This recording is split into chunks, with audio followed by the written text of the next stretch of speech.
Hey, hey! Good morning, good morning, good morning.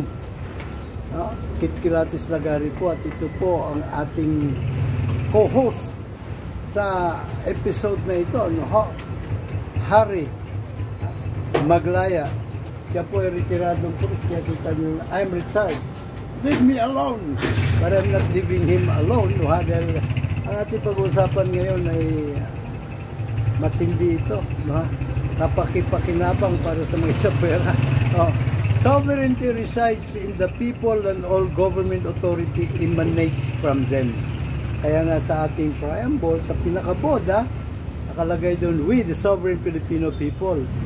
Kami, ang kataas-taasang makapangyarihan, mamayang Pilipino, dito po sa ating bayan, siyempre, ay humihingi ng gabay at patnubay mula sa dakilang Diyos upang makapagtatag ng lipunan na makatarungan at makatao. So, hindi na tayo magpapatumpik-tumpik pa. Umpisa na po natin ang balitaktakan. Toto Harry Maglaya, good morning. Good morning, Toto Asikto, ang ating Joyor founder. Yan. Toto, para ayon sa iyong pagkaunawa, ano ibig sabihin ng sovereignty? Wow, napaka talinhagang lingwahe. Pero sa pananaw ko, ang sovereignty ay isang kapangyarihan na dapat gampanan ng taong bayan para sa taong mamamayan ng Pilipinas. Tama ba ang pagkaunawa ko ng sovereignty? Ibig sabihin kataas-taasang kapangyarihan o kaya dakilang kapangyarihan. So kung sinasabi na sovereignty resides in the people, ibig sabihin ang makapangyarihan sa bansa natin, tayong mga taong people, bayan. Taong bayan, hindi yung mga nailuklok sa pwesto. Although correct. Sa realidad naghahari-harian sila. Andyan sila. Now, como ginawa nga tayo mga sovereign Filipino people, may kaakibat na obligasyon ito Correct. Diba? Ano ang mga obligasyon kaakibat ng pagiging sovereign people? Kailangan gampanan natin yung ating katungkulan na maprotektahan natin ang ating komunidad, ang ating responsibilidad, ang ating obligasyon sa bayan. At sa bawat isa. At sa bawat isa. Kailangan, kumbaga, tugunan natin yung utos ng Diyos, Panginoon Diyos, to be our brothers and sisters keepers. Yes. Hindi po ba? So, ngayon, siyempre, kailangan, dahil meron tayo obligasyon, dapat may kaakibat din siya na poder. Power. Yes, so, yes. Bilang mga sovereign Filipino people, ano naman ang ipinagkaloob sa atin ng mga kapangyarihan? Ang mga kapangyarihan na tayo ay magkaroon ng sariling lakas. May sarili tayong katatagan. May sarili tayong influensya. May sarili tayong mapanatag ang kalooban natin na tayo yung mga niluklok. Binigyan ng kapangyarihan upang mapangalagaan natin ang ating inang bayan. Isa sa kapangyarihan na taglay ng ating sovereign power ay ang kapangyarihan bumoto. Correct. O tumakbo sa pwesto at bumoto kung sinong karapat-dapat. Tama ba? Correct. Tama. Now, bukod riyan, Pogi, pwede ba may isang tanong ako para sa'yo? Sige lang. Okay lang. Ito ang ating another co-host. Ano pong pangalan? Masahayo Magdaya. Medyo lapit-lapit ka rito para magkarinigan tayo. Now, may matalinagan tanong lang ako para sa iyo. Ano po gayon? Di ba sinasabi sa ating saligang batas, we the sovereign Filipino people. Tama? By the way, ano ng grado mo? 75. Hindi, yung grade 7. Grade 7 ka na ngayon. Apa. Okay, iyo, ito Naituro ba sa inyong paaralan, simula grade 1 o simula kinder hanggang ngayon, kung ano ibig sabihin ng sovereignty? Apa. Ano sabi? Ano daw? Sovereignty. Kapangyarihan ng taong bayan. Yan ha. So hindi, huwag ka mag-alala iyo. Pareho lang tayo. O kami din ng papa mo, nung mga bata pa kami, hindi rin tinuro sa school namin yan.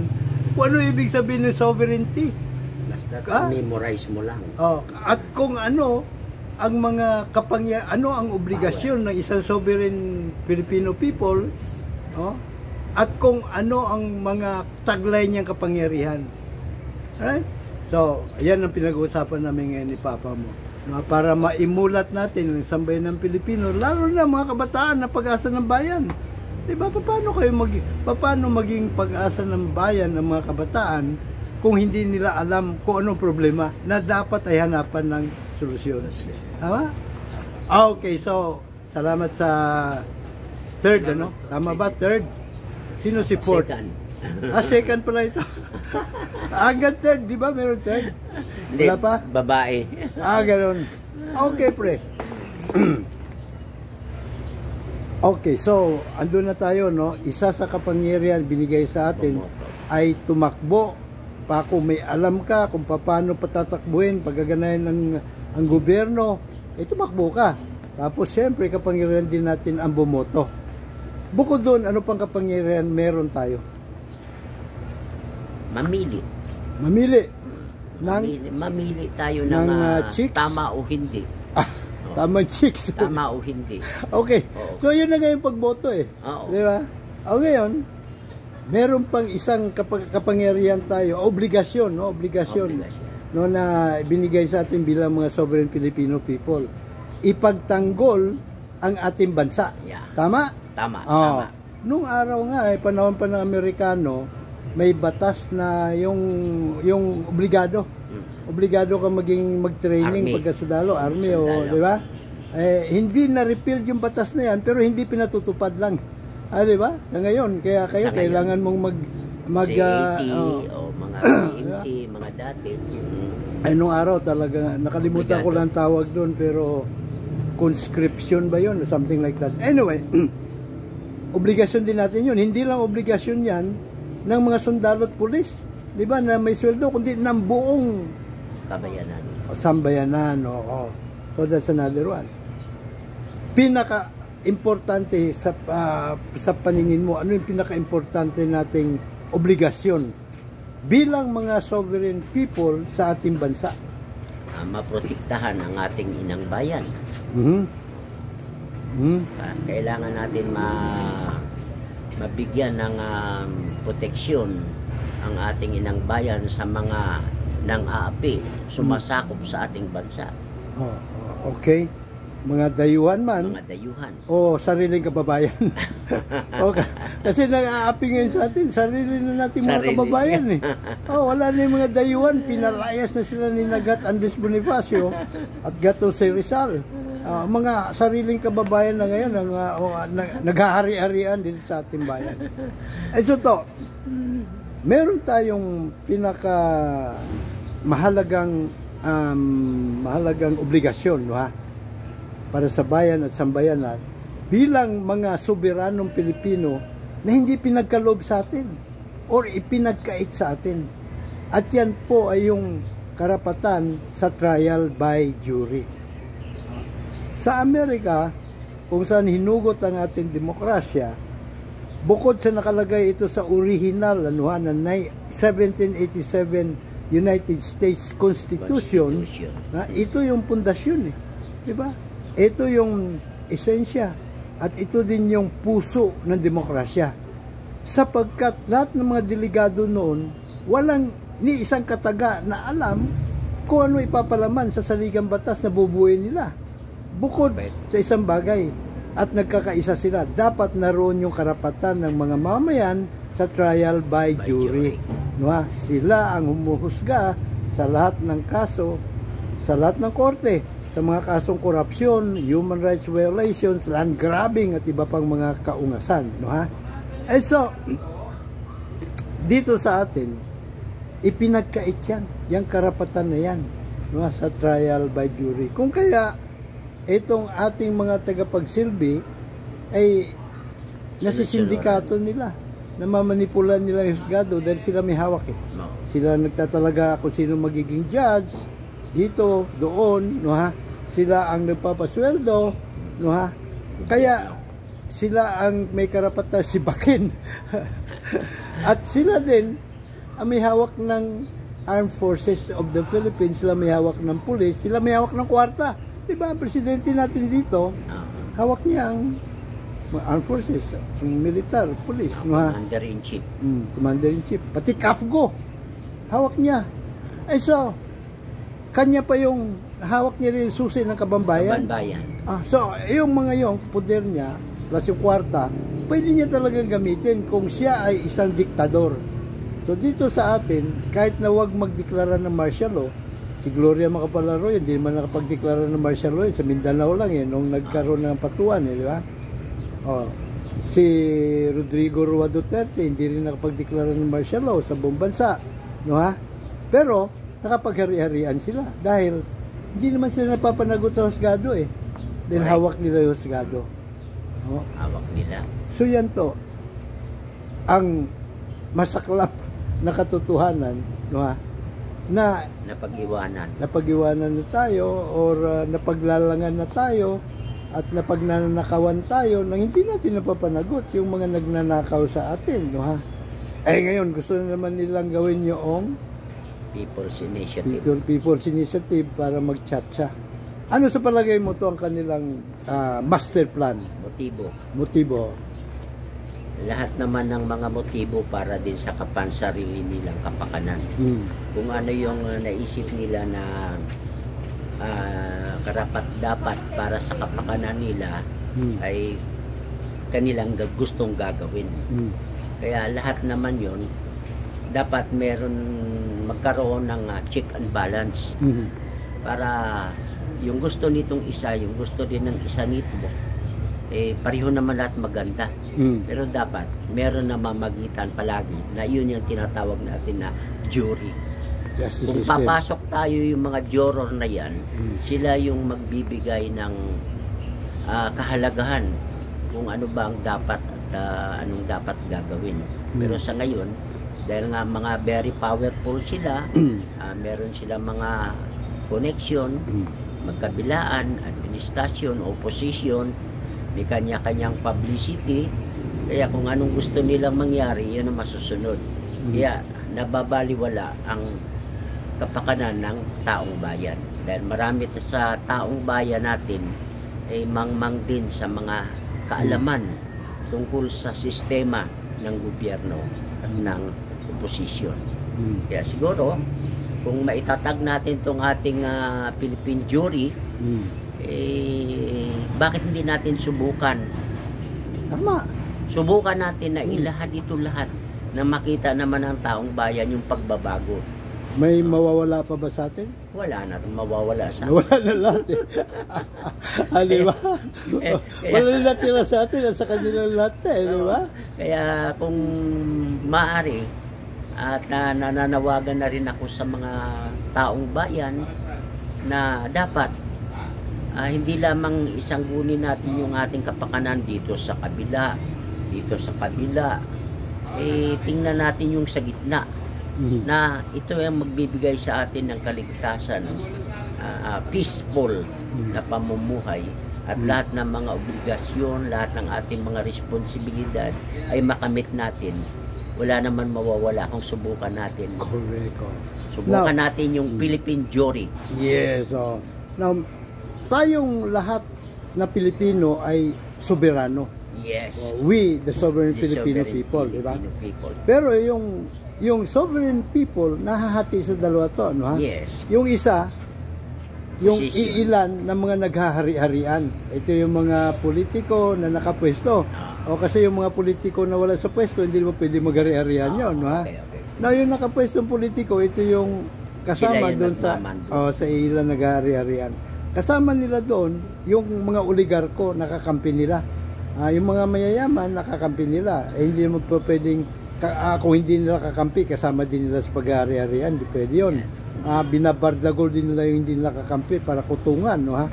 O kaya, embargoin yung kanilang mga kumpanya. Di ba? Pero kasama din dyan, sa mga naghahari-harian, yung iilan nilang mga tuta. Yes. Di ba? Mga bata, pusa, tuta, mga konektado sa kanila, ano ha? At yung mga militar, mga general na sumusunod sa kanila, yung kasama yan dyan. At siyempre, yung mga relihiyosong grupo, na kanila ding mga tagapag-sinungaling.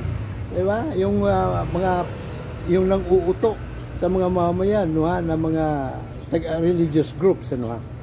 So yon, sa kabilang panig naman, nandun tayong 99.9% masang Itzapuera. Diba? So, sandamakmak tayo. O ngayon, sa halalan sa ating pera-pera yung itatatag natin Partido Soberano Pilipino, ano ha, may laban ba tayo? Marami silang pera, tayo mga pordoy. Ang pera naman malaga sa tao.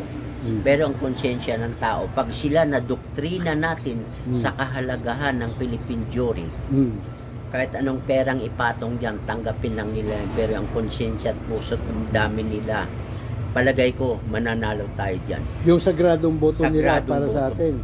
Ganun. So, sa madaling salita, doktrina ang kailangan natin sa kanila. Ang labanan rito ay kwarta versus patriotismo. Yeah, correct. Patriotism ang kailangan natin. Karapatan at kapakanan ng halos lahat, kung hindi man lahat ng mga mamayan. So, ang pinaglalaban natin dito correct me if I'm wrong, kundi lang yung ating kapakanan, na nating mga Itzapuera sa kasalukuyang henerasyon, kundi maging yung ating mga kaapu-apuhan pa sa mga susunod na henerasyon. Yan ba sa tingin mo ay kumbaga sapat na motibasyon para lahat tayo magkaisa rito sa diwa ng bayanihan? Sa diwa ng bayanihan, alam natin marami pang mga hindi namulat sa katotohanan. Dahil nga siyempre nakikinabang sila sa bawat panig ng labanan. Pero kung patuloy lamang tayong ipamulat sa kanila at subukan nila itong Philippine Jewry na to, baka dito nila matunghayan yung tamang landas na tatahakin natin. Yon. So mahalaga sa pagkakaisa ang pakinabang, yes. Di ba? So ang bigkis natin dito ng pagkakaisa ay pakinabang para sa tanan, para sa lahat, di ba?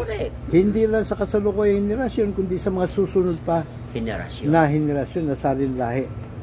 Ano masasabi mo iyo? Sabi mo, hi, hello. Kaway. Hi. Dapat lang juror ka, sabi mo. Dapat juror lang ako. Juror ka. Sabi mo. Dapat juror ka. Iyon, no? Ay, so, pakinabang. Mike. Pakinabang at pakinabang. Ang mga katipuneros noon, no ha? Ano yung pakinabang nila? Kalayaan. At demokrasya. Yeah, correct. Tama? So, nagkaisa sila. Hindi lang pawis. Hindi lang pawis. No, ang kanang inala, hindi lang luha. Buhay. Kundi maging dugo at sariling buhay nila. No? Sa ngalan ng kalayaan at demokrasya. Now, yung kalayaan at demokrasya to, parang kwan yan Parang kalesa yan at kabayo di ba? Hindi ubra na wala isa. Horse and carriage, ano ha? Kalayaan, ang kalayaan, merong 4 na kalayaan to sa deklarasyon ng United Nations, di ba? Para, ang United Nations, ang nations ay yung sambayanan, di ba? Mga mamayan. So, 4, for freedom of man.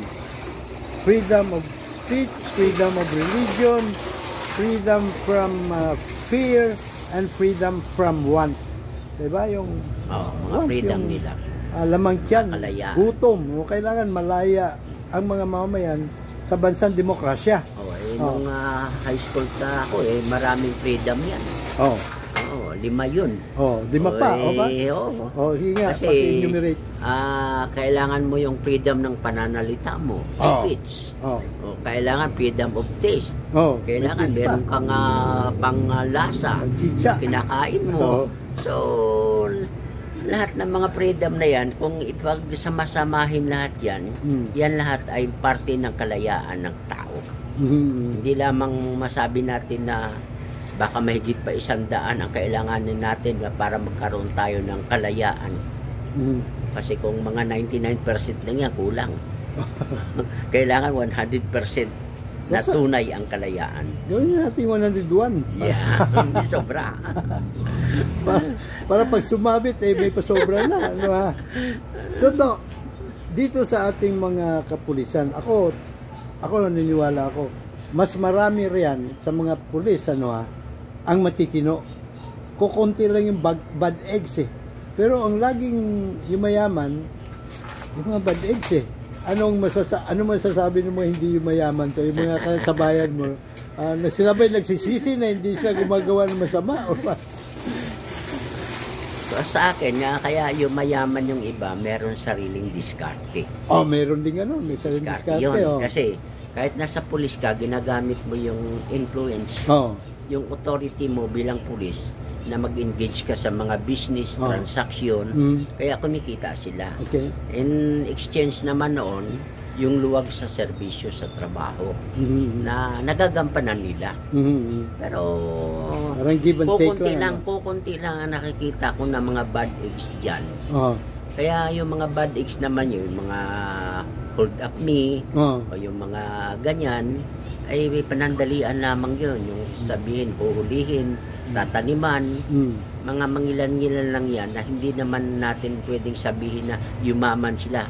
Kasi kung ano yung bisyo nila ng pangungurako, ganun din ang bisyo nila sa labas, baka mas grabe pa yung gastusin nila, babae, alak, sugal, lahat. Kaya wala naman yumayaman dyan sa mga pulis, kundi diskarte. Dahil magaling silang dumiskarte, yumaman sila. Ang dami kong mga kaibigan na umunlad dahil diskarte. Hanggang ngayon, diskarte pa rin. Tuloy-tuloy pa rin yung negosyo. Dahil yung koneksyon, authority nila, influensya, nagagamit nila. At saka, hindi naman yung sinasabing pag dumiskarte sila hold upin nila yung tao para, kailangan bigay mo sa akin project na yan. No. Ang diskarte nila yan, malumanay lahat yan, smooth sailing. Kung lahat naman na mga SOP na yan, mga ganun, nagbibigay naman yung mga pulis. Kumbaga, gentle persuasion. Yes. At diskarte sa mabuting pamamaraan. Yeah. Hindi yung diskarte sa kutungan. Pero, ngayon to, marami sa mga kapwa mo, retirado ng pulis, kagrupo pa rin hanggang ngayon sa mga chat group, may mga ganong ugnayan pa rin kayo. Ano madalas ninyong pinag-uusapan sa group chat ninyo? Sa group chat, ang kadalasan namin pinag-uusapan yung mga sakit, may mga na-hospital, may mga namatay.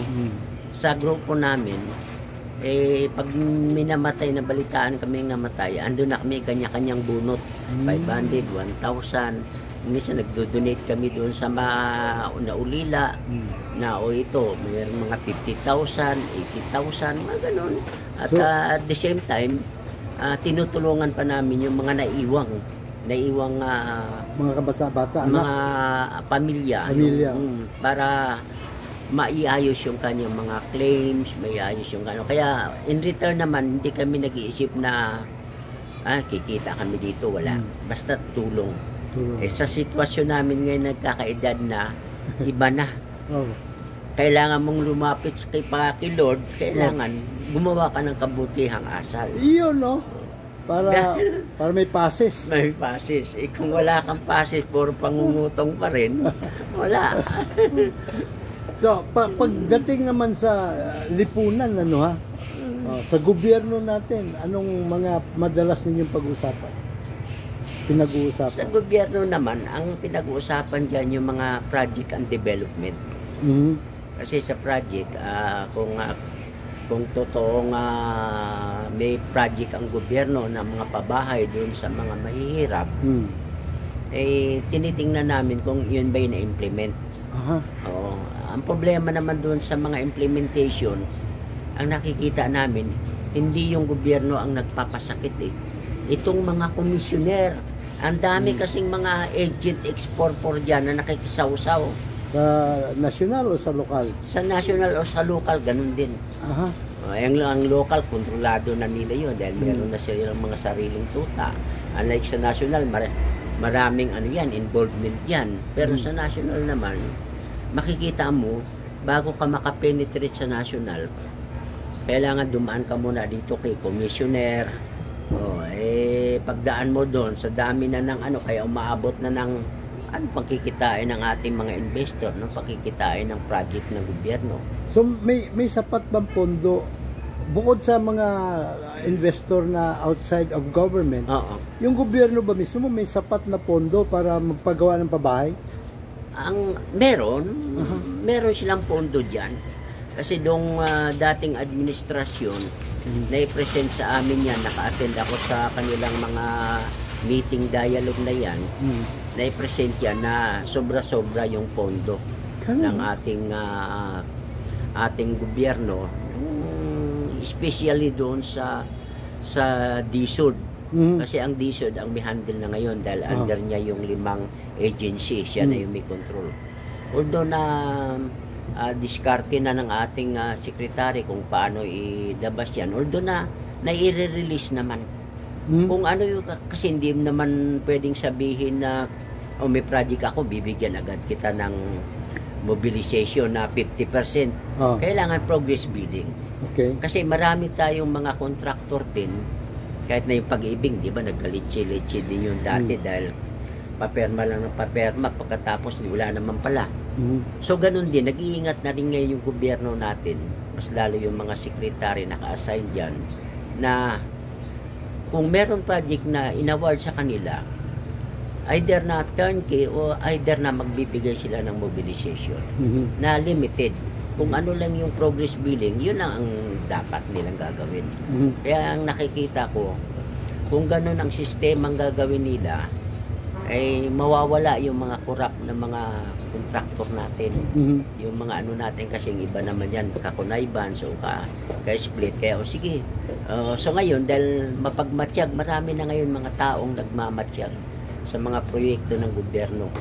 Kaya pag nakita ngayon na hindi karapat-dapat yung contractor dyan, nagsusumbong agad sa taas. Pag nagsumbong sa taas, di tatawagan na lang, ano mo yan, tanggalin mo na yan. Yung mga contractor na yan to, ito ay posible na may sabwatan sa pagitan ng mga contractor at ng mga local government official? Hindi, kasi dalawang klase ng proyekto natin, isang national, isang local.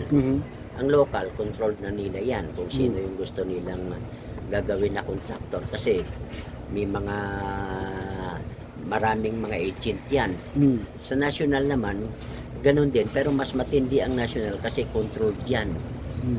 Controlled ng secretary, at the same time, yung secretary naman, sa dami ng mga gustong sumingit, yung mga USIC, mga ano, lahat yan nakikisaw-saw na rin para lamang mapagbigyan yung tao.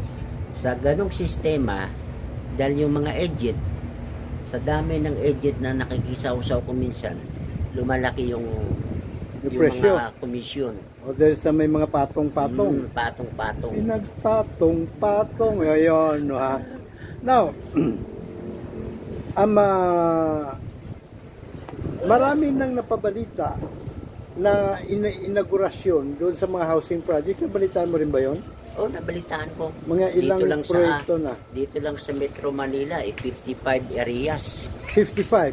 55 areas. Hindi ko lang alam kung ilan sa Quezon City, sa Maynila, kung saan Taguig, Pasig, kung saan. Pero, so, matapos yung inaugurasyon na, ano yun, last year pa, di ba? Meron naman mga iba na natutuloy, meron naman hindi. Okay. Kasi nga, ang pumasok kasi doon dahil ang lahat ng mga project na ginawa nila turnkey. Doon sa turnkey kasi, ang nagpapahirap doon sa usapan na yun, yung mga agent, mga commissioner. Kasi hindi ka naman pwedeng dumirekta doon sa secretary. Kailangan dadaan ka muna sa kanila dahil sila yung mga trusted. Dahil sila yung trusted, kailangan dito ka muna sa akin. Kaya doon, pag in-itemize na nila, ano pang mangyayari doon sa sa gagawing project doon dahil sa laki ng commission na nakukuha, lugi na yung mga ating mga investor. Kaya yung iba, yung contractor, yung ibang contractor wala naman kakayanan din na mag-finance, kaya naghanap din ng financer. Pagdating na sa financer, paano nyo pa ilalay down yung kanyang debit, credit, kopit? Kasi wala na, sagad na. So, ang nangyayari sa mga project na ito, nawawala yung iba. Pero, ginagampanan ng ating butihing sekretary at ang ating Pangulo naman na maibigay talaga yung 6 million every year sa taong bayan.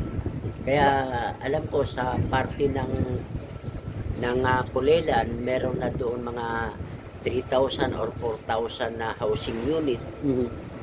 At the same time, meron naman yung binuwork na ngayon na mga more or less, mga 6 to 8,000 naman siguro yan sa San Ildefonso, ongoing yung mga negotiation.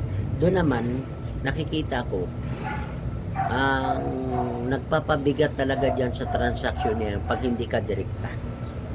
Kasi dapat direkta ka sa mayor, direkta ka, kayong dalawa. Tapos kung may mga cover up man dyan, madaling makita ng mga contractor.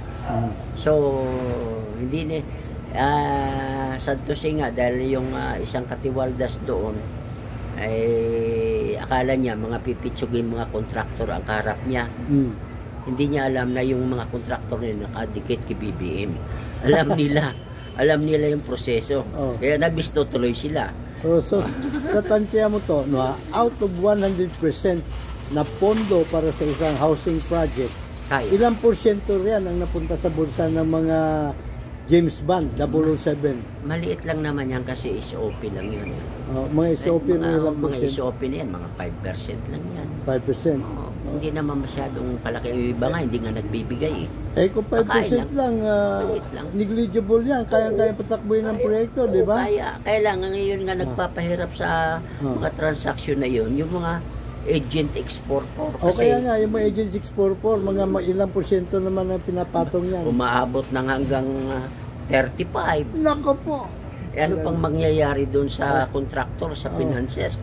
Siyempre, yung itatayo nilang bahay, konting pagkadumapo lang rin, isang damakmak na ibon, warak na, wasak na. Alam naman natin yung price na binibigay ng DSUD para sa mga informal settlers.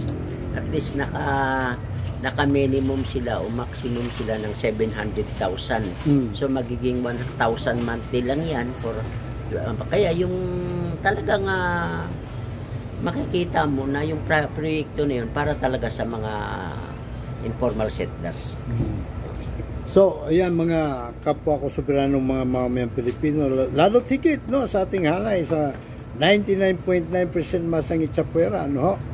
Itong mga katiwalian na nangyayari, no, sa lahat ng sulok nating gobyerno, isa lang dahilan yan hindi sila napapanagot sa hukuman trial by palakasan na kontrolado nila.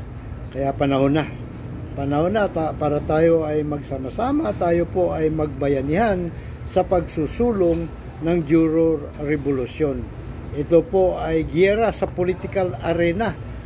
Gamit ay ballpen at balota para maipairal sa bansa ang jury justice system kung saan tayo ang huhusga sa lahat ng mga kaso ng korupsyon, land grabbing, human rights violations at iba pang mga kaungasan sa lipunan na kagagawan most of the time ng mga iniluklok ng kumilikotong sa buong gobyerno.